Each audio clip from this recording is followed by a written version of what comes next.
अंत्य म्हणजे शेवट, इष्टी म्हणजे यती, जीवनाद्वरी पडे हा जे पूर्णावती म्हणजे आयुष्याच्या जाणती जन्मापासूनच आपला प्रवास मृत्यूकडे चालू असतो. तर शेवटच्या अंती ह्या देहाची सुद्धा त्याग करायचा. आणि ते इष्टी म्हणजे यज्ञ, या देहाची त्या अग्नीवर आहुती द्यायची. कुठला अग्नी?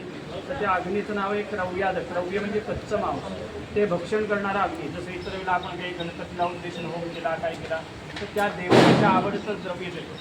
ते कच्च्या मांसाचा देह अर्पण करायचं. यम या देवतेला उद्देशून सगळं असतं.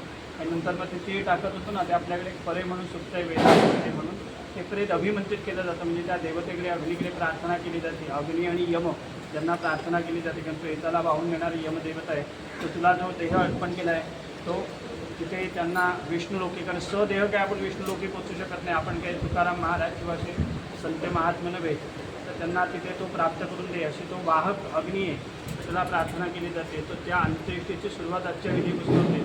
तर त्या सगळ्यांनी मिळून प्रार्थना करायची.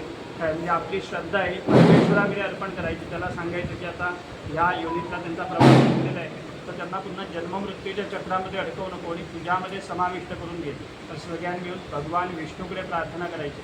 पापागतता मोक्षदता महाविष्णू म्हटलेलं आहे की आपल्याला मोक्षाला घेऊन जाणारे विष्णुदेवत आहे. तर सगळ्यांनी विष्णूच्या हात जोडा, विष्णूचं चित्र आपल्या डोळ्यासमोर आणा,